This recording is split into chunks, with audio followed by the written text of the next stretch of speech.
special presentation, ReWatch Party of Equity, Unlock the Secrets to Long-Term Value.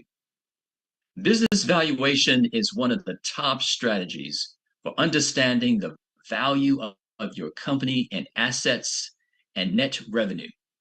We are discussing in this ReWatch Party, how evaluations are determined and learning more than just taking your company's balance sheet and subtracting liabilities from your company assets.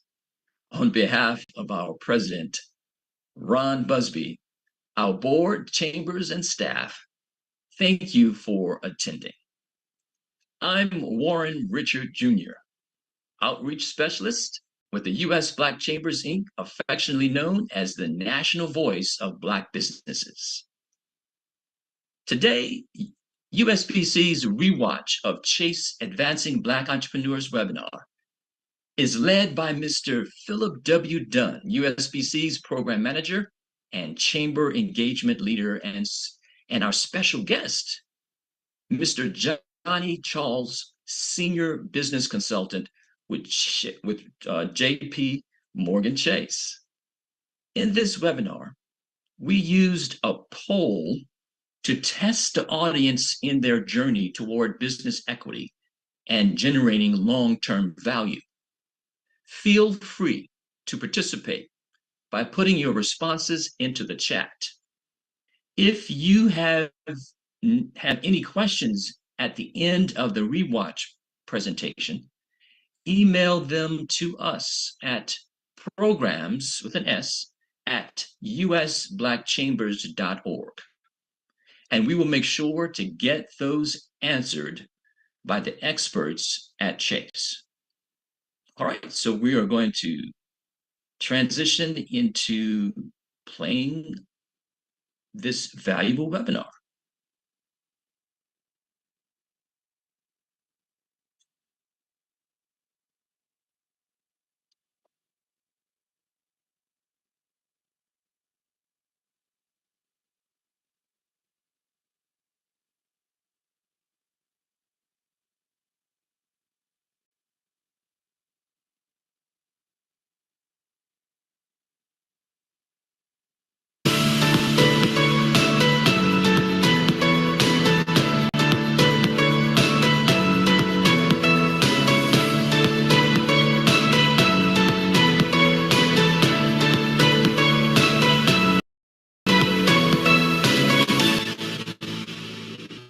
Hello and welcome to Chase ABE, Equity, Unlocking the Secrets to Long-Term Value for Your Business. Business valuation is one of the top strategies for understanding the value of your company in terms of assets and net revenue. Business valuation is one of the top strategies for understanding the value of your altogether. Now, today we're going to discuss how valuation is determined, and we're simply going to use your company's balance sheet. We'll show you how to subtract the liabilities from your company's assets, and that provides you with the net asset value for your company. Now, if you were to liquidate your remaining assets, that final amount is the total amount of money that would be returned to you or to your shareholders, provided that you've satisfied all your debts and that all of your debts were paid off and your assets were all liquidated. Now, understanding the true value of your business provides you with opportunities to communicate its overall health and the well-being of your company, as well as planning your exit strategy. That's right. So comprehending your company's worth would positively impact your financial options down the road. For example, you could buy another company, you could vacation for the rest of your life, or you could actually know when you could sell your company. Now, before we get started, I want to just go ahead and give you all a quick welcome on behalf of our president, Ron Busby, our board, our chambers, and our staff. I want to thank you all for attending. You're probably wondering who I am. I'm Philip W. Dunn, the program manager and chamber engagement leader at Black Chambers, a global voice of Black businesses.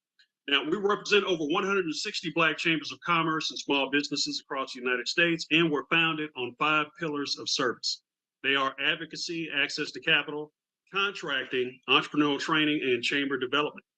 Now, this webinar that you're watching is crafted in collaboration with our chambers of commerce, providing technical assistance and resources to businesses across the United States with the U.S. Small Business Administration Community's Navigator pilot program.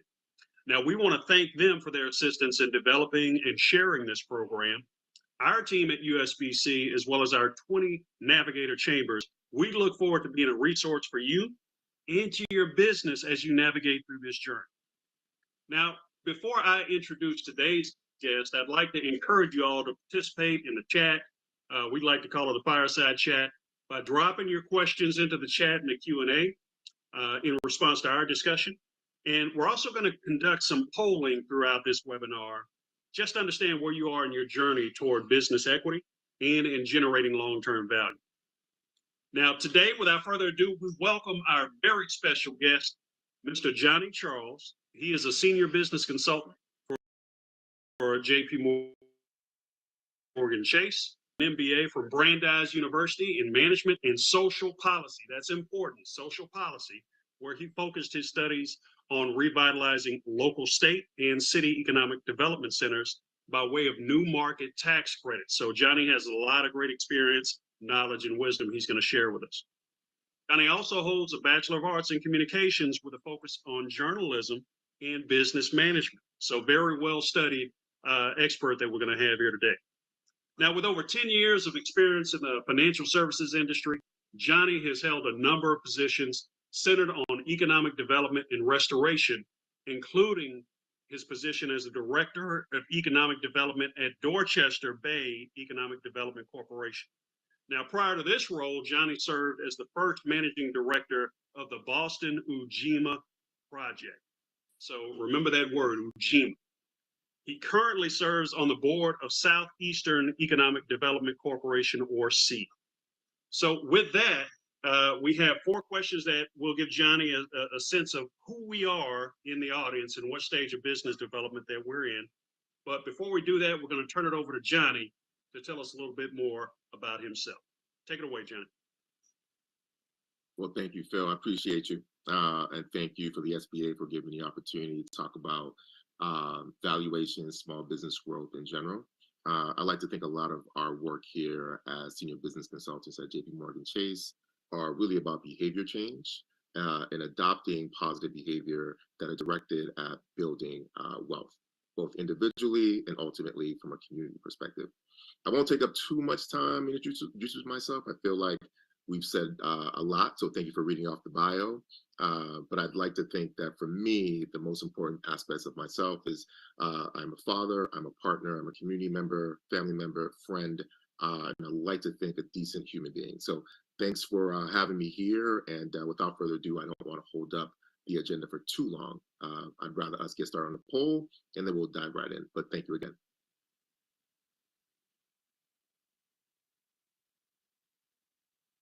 All right, thank you so much for that, Johnny. And we do have these questions here that we'd like for you to answer for all the folks in the audience. The first question, do you have employees that are independent contractors? This is a yes or no question. Make sure that you respond to that. Second question is, are you looking to hire employees? Yes or no? And the third question, do you have consistent revenue for the past 12 months? Yes or no? We do know that some folks have contracts that are short duration contracts, 3 to 6 months, 9 months. It sometimes doesn't extend beyond the duration of the initial contract. But we want to make sure that we understand that. And then lastly, are you looking to hire any one of these combination of folks, independent contractors, laborers, bookkeepers, mid-level managers? Let's get a good sense of who we have in our audience. Johnny, I wish we had some Jeopardy music to play while everybody was taking the poll, but we don't. So I'm looking forward to seeing what these responses are going to be after the poll has been responded. Same here. I was almost tempted to sing the Jeopardy music theme song myself and just hum it along, but I won't embarrass myself in that way. We don't want to lose anybody, Johnny. We don't want them to turn away. All right, wow, okay. So we're presenting the results of the poll, and it looks like we are running neck and neck here. Johnny, what's your take on these poll responses? Seems like just about half or more folks have at least um, do a lot of business with independent contractors or have independent contractors as employees. Over half, about 60% of folks here are looking to hire, which is interesting, considering market forces and the economy where we are. Majority of bigger firms are not looking to hire. So hearing from folks that they're looking to hire is interesting. And so we'll probably get to the bottom of some of that. And in terms of hiring, no one is really looking forward to hiring long-term or full-time equivalents in terms of full-time folks offering benefits. It looks like majority of folks, when they say they want to, they're looking to hire, it looks like they're looking to hire contractors. So that can be indicative of short-term opportunities or the way that we're thinking strategically around balance sheet and long-term wealth. So it looks pretty, even in terms of what I see day to day. So it's a good place to start. We got a really good basic understanding of who's in the audience. And there's a couple of questions that we developed for Johnny, where we wanted to know a little bit more about why this is important for us as business owners. Now, for us, we wanted to know, and this is a question for you, Johnny, and really help explain this to our audience. Why is it important to know my company, my business's valuation, and how can that help me in my long-term strategy? Perfect. Thank you for asking the question. It's a great question. And before I do that, I'm going to do some house cleaning really quickly, and then I'm going to jump right in. We're about 20 minutes in, so I just want to cover a few things. So there are three things and objectives that I hope folks walk away with are really kind of understanding that financial statements are really, really important, and we'll review that really quickly, both personally and professionally. Improving yourself in terms of being a continuous ongoing learner, because the most important investment in your company is going to be you. And so you have to really kind of put the best step forward and really making sure that you're investing in yourself and refining who you are as an investment, because before anyone invests in your company, they're investing in you. And so for the most part, really remind yourself of that on a day-to-day basis. And then the third point is really making sure that no matter what you do, day in, day out, that there's a strategy that you're holding yourself to. Making sure that we all understand financial statements, and if you don't, really making the time to do so. It's not enough to put together numbers and then submit it. Really making sure that you hold your CPA or whoever it is accountable. It's really helping you learn what those numbers mean, improving yourself as an investment, and then really making sure that you're sticking to strategy. So for the purpose of this fireside chat and answering some of these questions, I kind of want to just add a little bit visualization to some of these responses. So we prepared a couple of things in order for us to kind of walk through what this looks like. So bear with us. We're going to transition with some shared screen and then some not shared screen in order really kind of hopefully that folks walk away conceptualizing what's being said and some of the lessons that we're offering here. So, and as we do that, I will share my screen, and I won't really spend too much time. Let me do this again. So in terms of really understanding and why valuations are important, before we do that, it's really, really important that we understand how to read your core financial statements. And in particular, for this particular exercise, we're looking at the balance sheet. And the balance sheet allows us to really kind of take a look at who you are, your organization, and the total value of it. And there are a few things that go into what that value looks like. But before we do anything whatsoever, I just want to make sure that, when you're on Zoom, certain windows are open. So I'm going to move things back and forth so we don't have too much of a distraction.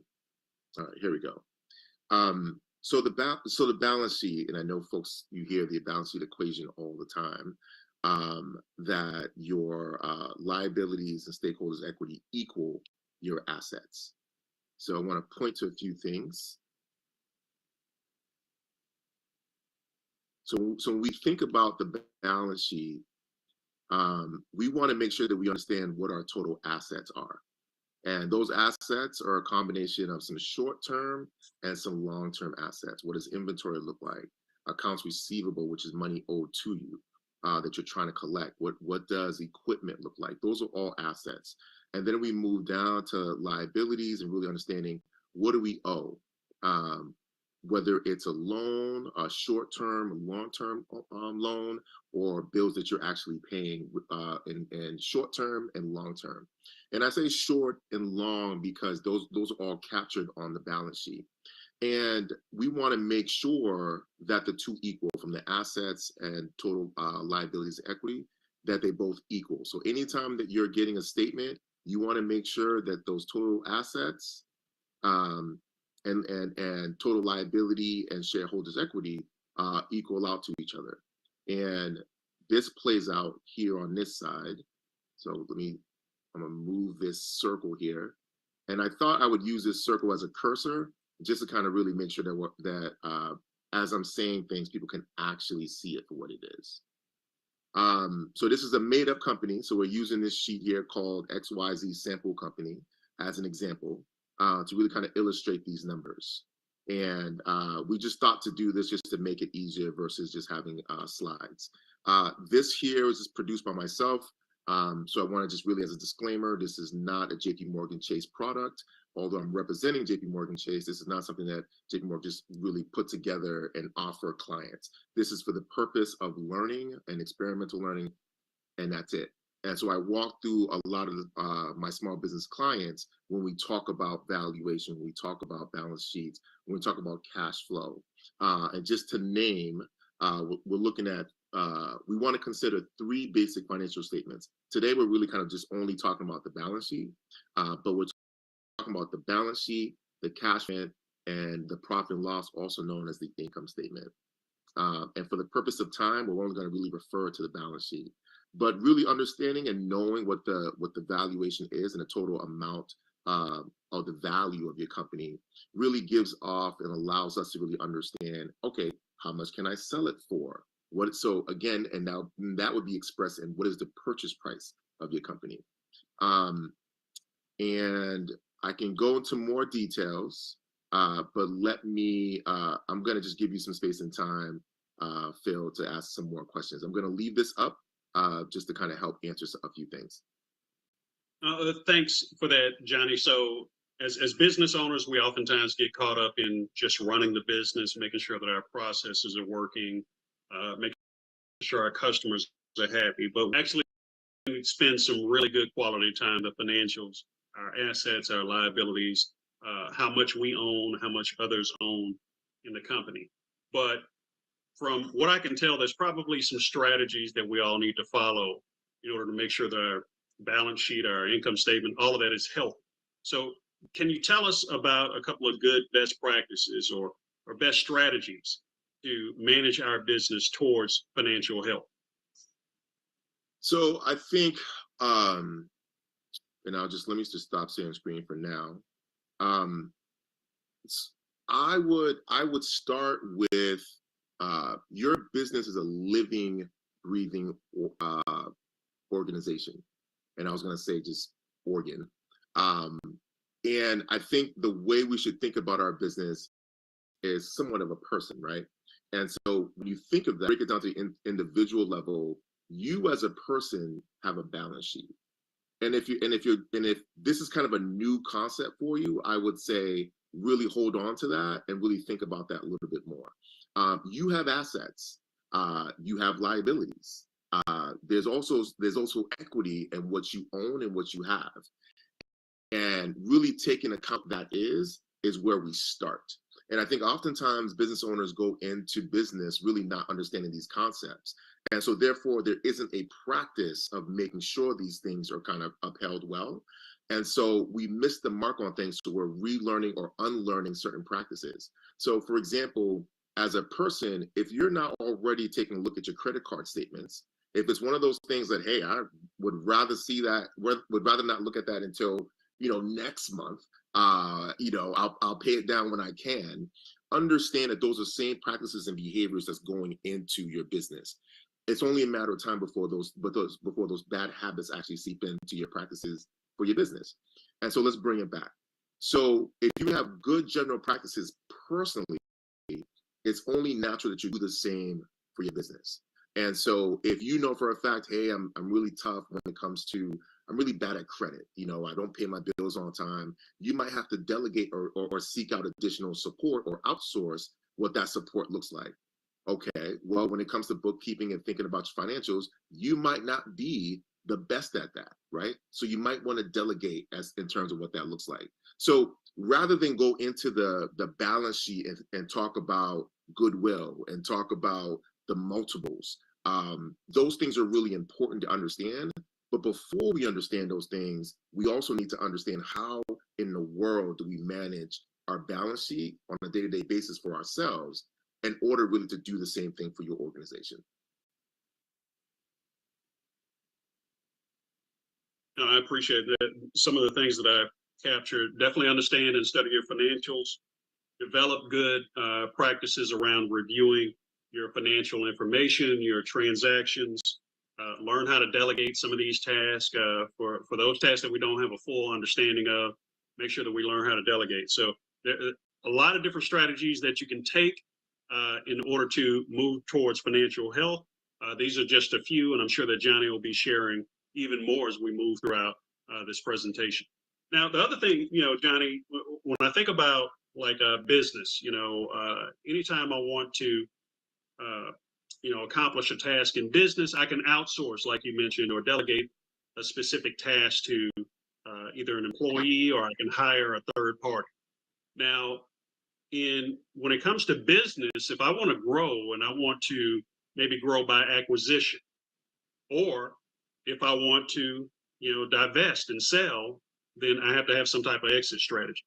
Now, I don't necessarily know who these people are. Who are the professionals that can help me with that? Who are the professionals that can advise me with planning an acquisition or an exit strategy?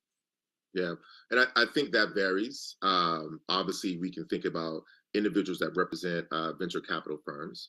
There are specific websites, and unfortunately, I represent a pretty large organization, so I can't necessarily say who those are or give examples. I can only speak from a generalization perspective, right? And so as a senior business consultant, what I do is I work with one-on-one, and we sit down and we have these conversations all the time, and we're all across the nation. So at this point, I think we're about 52 consultants across the country. I'm located here in the Boston market, currently in Jamaica Plain of Boston, the city of Boston. And so you can find me oftentimes in the branches. But for the most part, and in those branches, I'm usually having meetings virtually one-on-one with clients, or I'm meeting them at their particular sites, and we're talking a little bit more about this, right? And so I would say that there are specific websites that offer this, and that's just a Google away. And my contact information will be up a little later at the end of this, the conclusion of this presentation and conversation. So you can feel free to, send me a message, and I can point you to the right direction. So I would say that those vary, but one of the things that we work on as business consultants, among a couple of different, and so when we work with small businesses, we work in the areas of operations, navigating cash flow, access to capital, building out trusted advisors, to your point related to this question, and business development.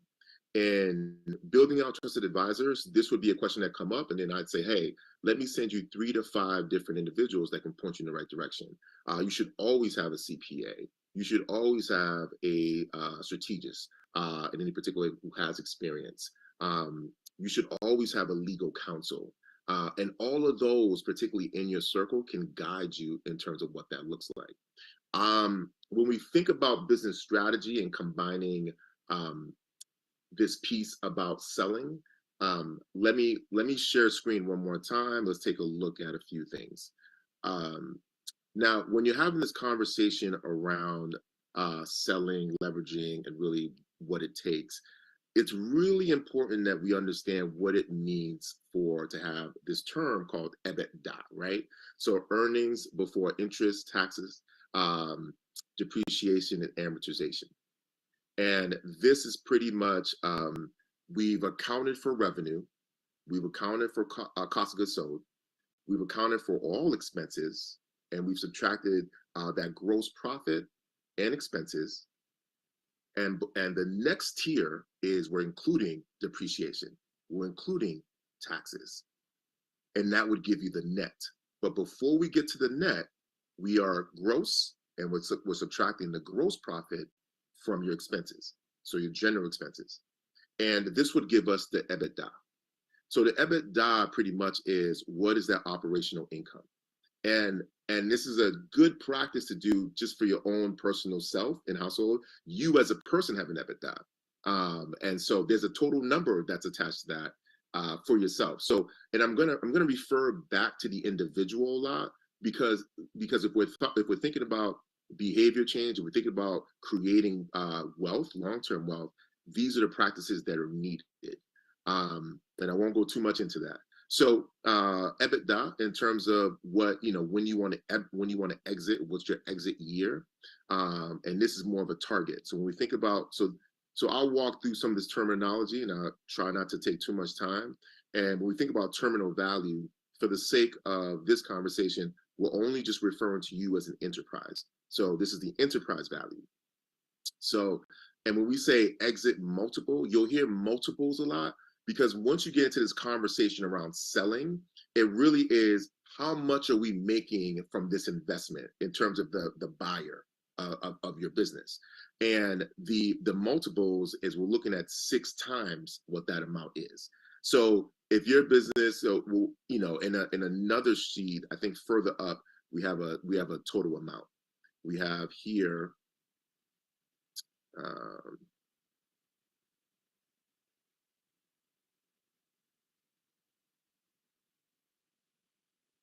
I'll drop through. I'm just going to uncollapse a few things. We have, for us, we're targeting, and I'm just doing it for the sake of this example. We're saying, okay, total assets at 150,000 roughly. We're saying that this company is worth around that number. But what we want to sell it for, in order for us to make a profit, we want to start off at 240,000. And then here we're going into how much cash on hand and how much debt are we subtracting for that. And then the actual number at this point is, we're playing with terminal equity value. So now we're saying that the amount after accounting for the discounts, we're at 239,694. And let me know if I'm going too fast here. And at some point you want to factor in present value, net present value equations. And then I'll stop here and go over to levered and unlevered.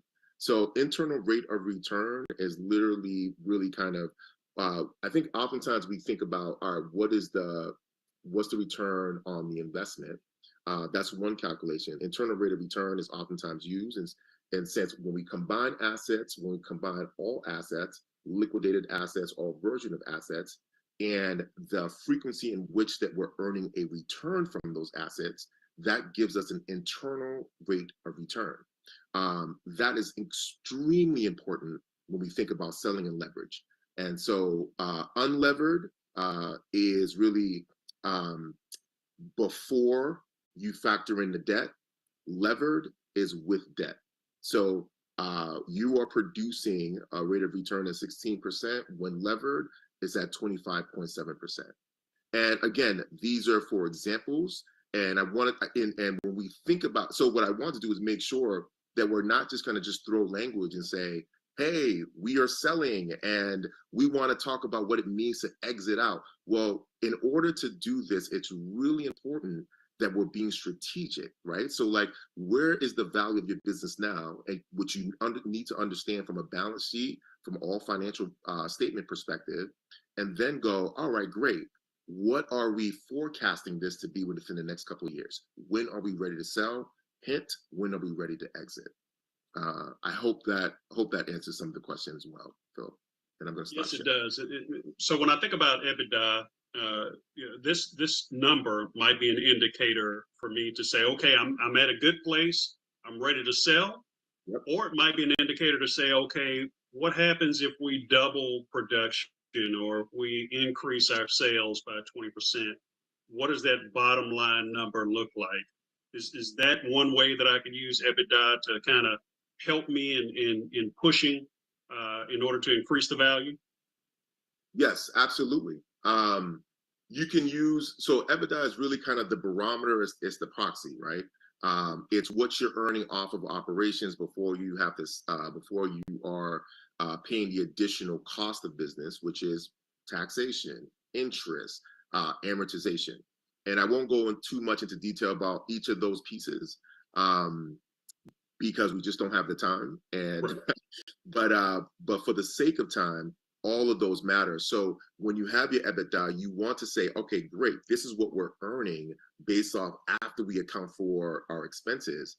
Now that we know that, we want to multiply this. We want to, because the beauty of all this is saying how fast can we grow and where do we want to go? Because all of this is about planning and strategy and implementing that. Now you're not just providing information to financial guru by way of CPA or financial analyst. You are literally talking language and providing the story. And I think a lot of us have a story attached to our business. It's a compelling story. I started off cooking from home. My kids and my mom said I'm a great cook. I then got into a shared space, shared kitchen. I started producing. Now I'm doing X amount of pounds of food a month. You know what? We're going to have a food truck. We go from the food truck, now we're opening a restaurant. We open the restaurant, although we have a lot of high turnover, the food is great, we're having great results. I am tired. 10 years in, I don't want to do this. The kids don't want to take over the business. So do we convert it? Do we sell? Before we get there, we know that we're getting tired. We know that we want to exit. We know that we haven't planned for retirement just yet. Now, let's bring in our sound of trusted advisors, our CPA, our legal counsel. And now we want to have a conversation about here's where EBITDA is. Here's the growth of it. Here's the internal rate of return. Now, let's plan out the next 10 years. What does that look like? Do I delegate until it's time to exit? Where do we go? And that's how we have those conversations. Awesome, awesome. Now, my next question, it kind of talks about those four components there: the interest, taxes, depreciation, amortization. Because those we don't always control those factors, right? And so I wonder, if I'm in business, how can I best position my business, given those four factors, to produce the highest rate of return for a merger or for an IPO or investor capital when I'm ready to sell it? Given those four factors, how can I, really make sure to best position my business? Now, with those four factors, we know that they're not necessarily fixed.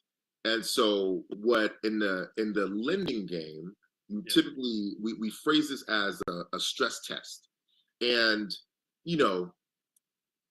there are other ways that we can frame this, right? Like, I've heard other folks, when I talk to my friends, when we talk about relationships, when we think about adversity, we go, we're battle tested. We're ready to catch that next hurdle, that next adversity. The way that we frame this is, it's a two-part conversation, right? It's where do we want to go? And then it's on paper, what does the stress test tell us? So let's be a little bit more detailed about what the stress test is.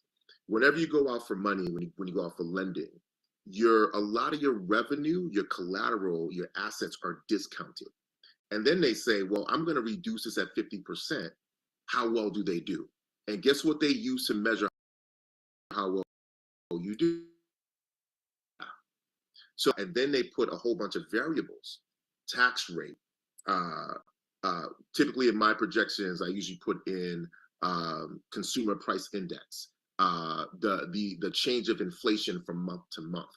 All those things matter because there's a cost to every decision that you make. And I think sometimes we forget that.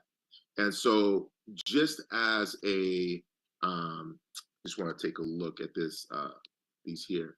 So for me, and I'm going to, because we're in this framing of selling an exit, when I think about your example and how things change and the rate of which they change, you want to test against that. So I do a lot of projections. So oftentimes people come to me and they say, Johnny, I want to get lending, or I want to get a credit card, or I want to buy a truck. Then I go, that's great. Let's put the numbers to the test. And I do the same thing for myself personally. And when I do, I'm like, man, I can't afford nothing. But I'm exactly. But at the end of the day, you want purchase power. And so sometimes the way you test purchase power is by you want to do projections. So, for this, for XYZ company, we're saying tax rate is at 30%. We don't know because we want to see how well the numbers do. And then you want to fill it in with actual numbers as you go along, if you're managing the balance sheet, if you're managing performance. And oftentimes, so I'm gonna take a sip of water. That's me getting excited and dry all at the same time. So oftentimes what we say is, all right, great. How well do they do against these independent variables that go up and down from year to year, month to month? And so if you're thinking about a buyout or you're thinking about selling, what you want to think about is the fair market value. And for me, what we go here and we say, all right, cash. We can, and you can play around with cash a little bit depending on who you talk to, because cash, dollar yesterday is not the same as dollar tomorrow. But for here, we say cash is at 57,000. We're not discounting for this. Accounts receivable is at 4,000. And then oftentimes what happens is the individual will take a look at what's in accounts receivable and what's the probability of you getting that back.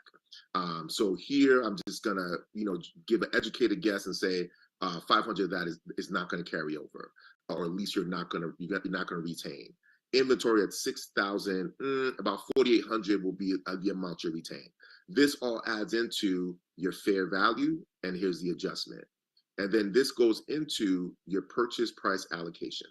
Now, the net book value of your assets is really your combined value, your combined assets. I didn't put anything here just for the sake of practice, but total purchase price at 190,000, and then we have this piece called goodwill. Now, if this seems overwhelming as I'm explaining it, it should feel that way. What I'm hoping is that people go, hey, I'm understanding this term. I've heard it before, and I'm finally conceptualizing where it fits and how it is. Great.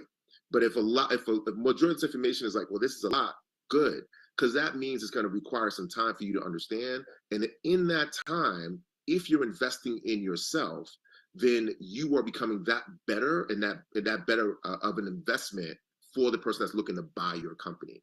So, and we can talk about goodwill, but these pieces add up to what goodwill is, which is both tangible and intangible assets.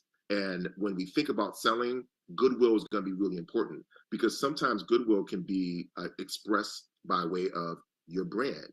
It can be expressed by how much sweat equity is put into the community.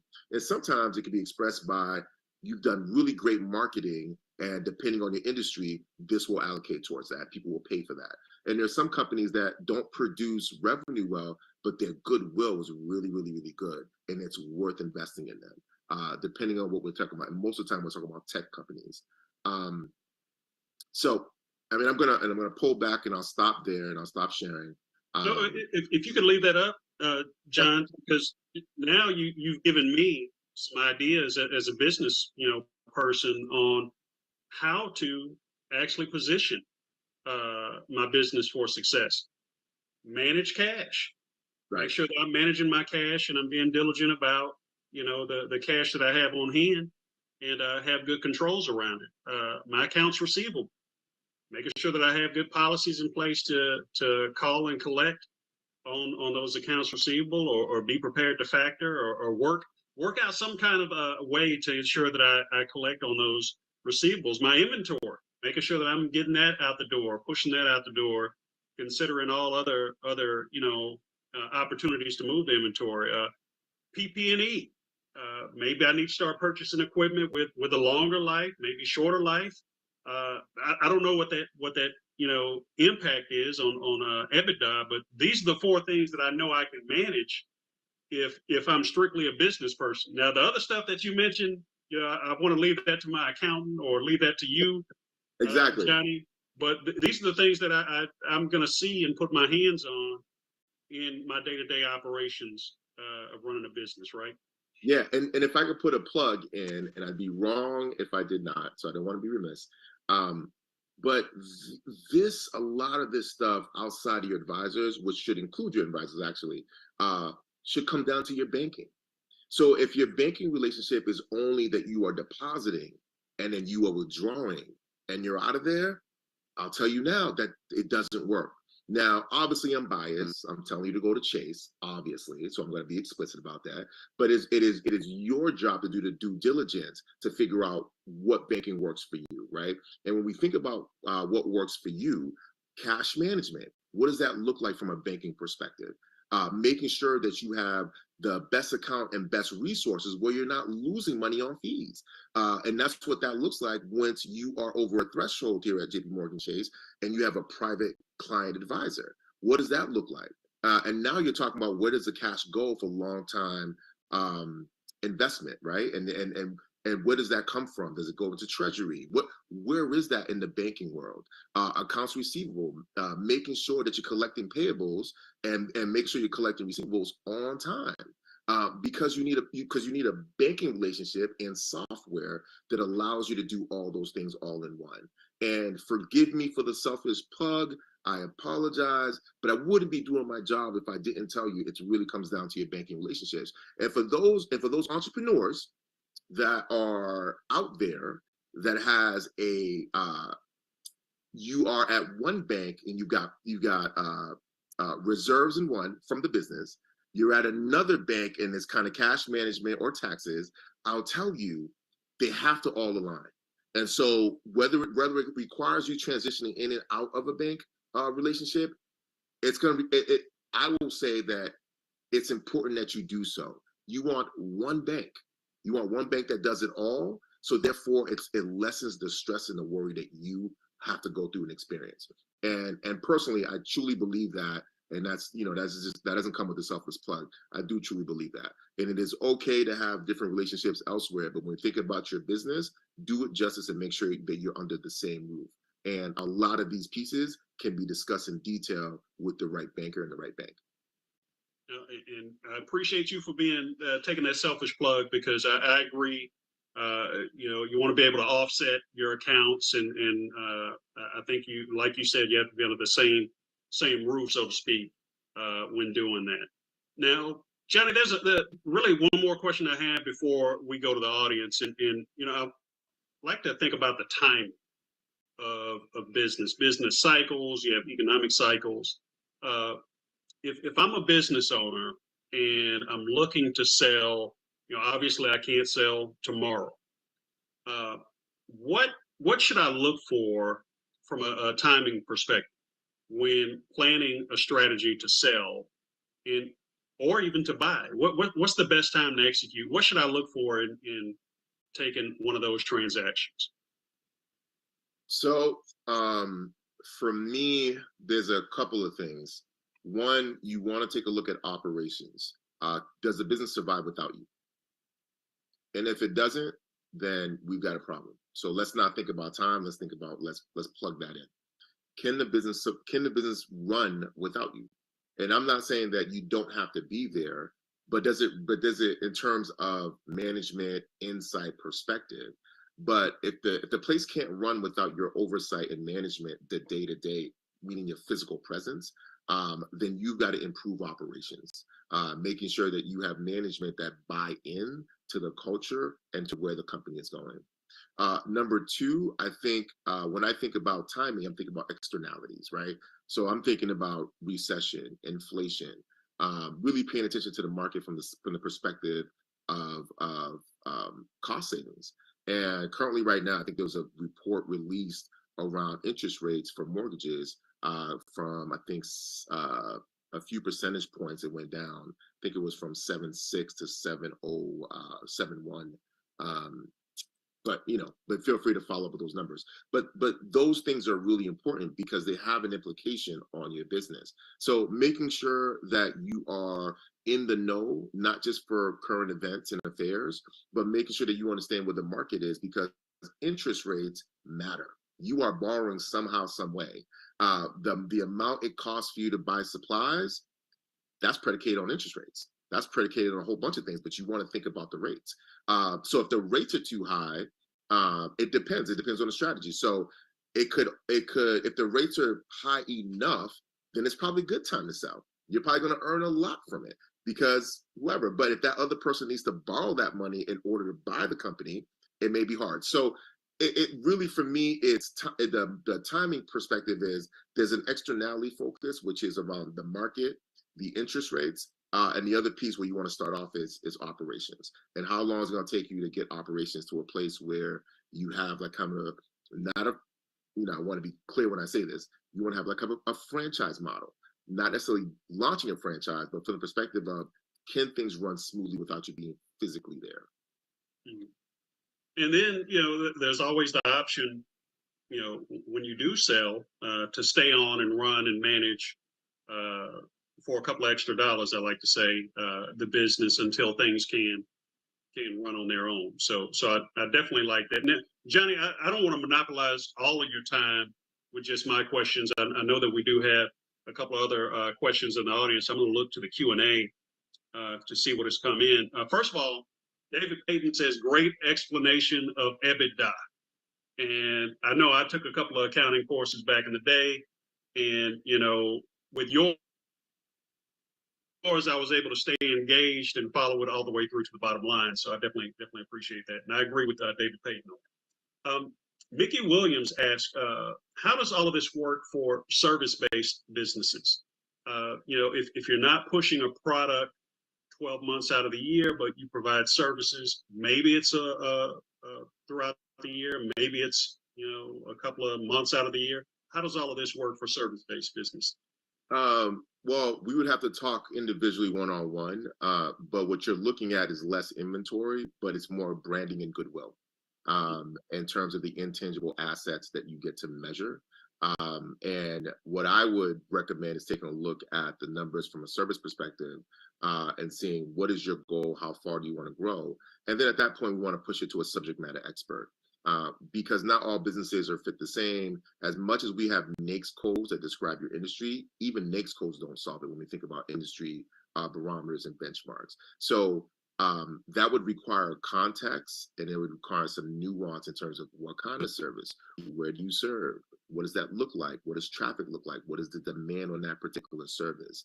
And so there's a lot of intangible things there that I would have to take a look at, and we can talk offline. But I would say that measuring goodwill in that company would take precedent over valuation by way of inventory and assets. Right. And so also, if there's existing contracts and agreements in place that have to be considered, those have to be considered as well, right? Right.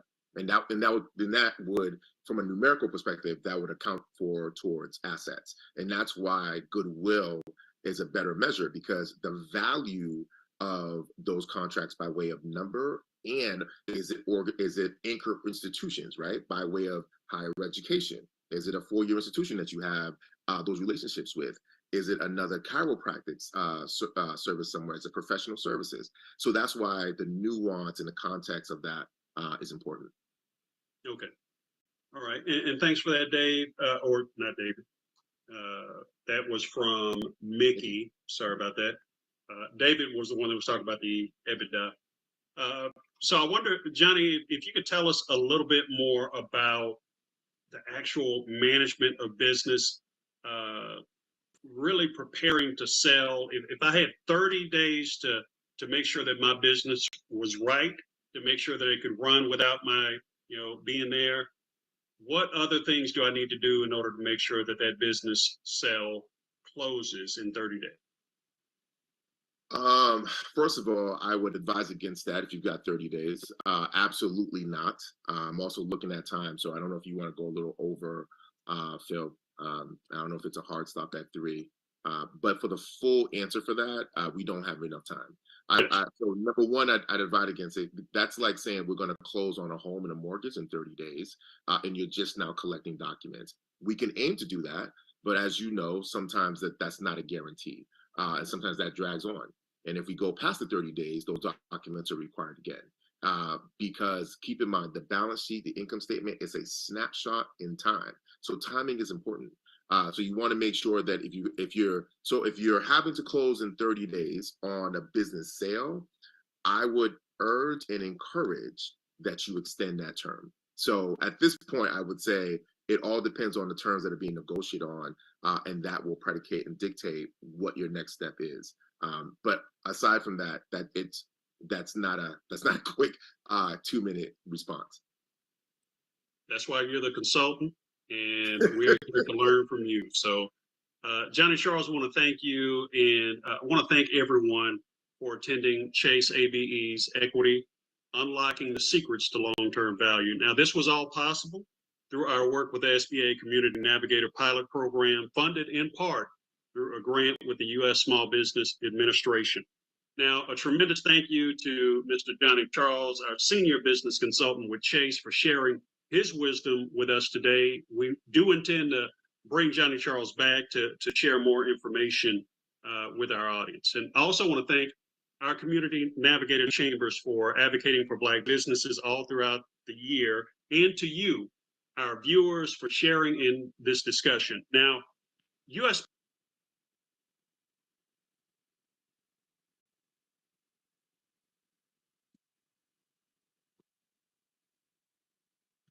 USBC introduced a platform.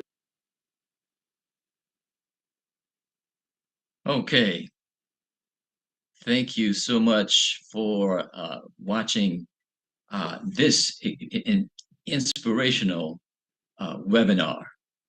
I want to give a big thank you to our audience in this ReWatch.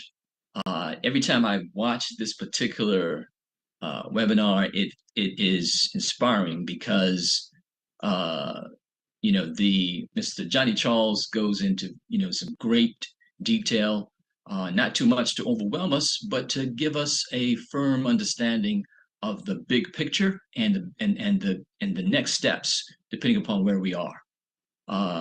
So I just wanted to again thank everyone for joining us today.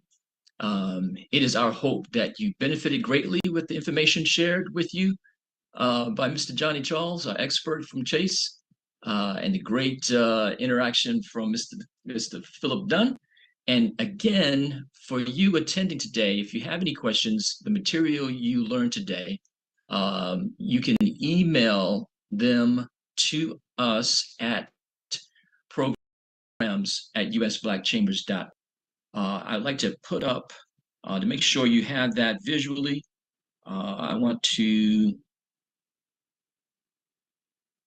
see if I can get the last couple of slides up for you visually.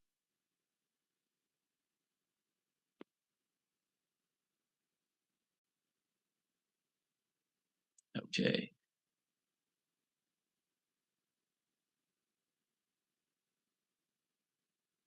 Okay. And so here are, just to let you know that here are some upcoming events. Matter of fact, it's not too far in the future. Please join us by visiting usblackchambers.org/webinars to register for topics such as going to the next level, using hiring and cash flow strategies to succeed. That's tomorrow at 1 p.m. Eastern, if you can make it. And that's going to be a live discussion. We are addressing a very popular topic of cash flow. You don't want to miss that. And then Chase ABE ReWatch Party, The Power of Capital, at 6 p.m. Eastern. That is also Thursday, where Chase Senior Business Consultants and our VP and Programs Director, Ms. Elisa Joseph, are leading in that invaluable discussion on access to capital. And finally, the Small Business Digital Ready Program, Tuesday, December 5th at 3:30 p.m. Eastern Time. Join us for the Verizon Small Business Digital Ready Program, an exciting online event designed to help small businesses thrive in the digital world. Whether you are just starting out or looking to enhance your knowledge and gain insight into running a successful business, this program is packed with valuable insights and practical tips. So thank you again for joining us on this very special rebroadcast or ReWatch party. Follow us on social media at usblackchambers.org. If today's forum prompted additional questions and interests, feel free to contact us again at programs@usblackchambers.org. Thank you for joining us today.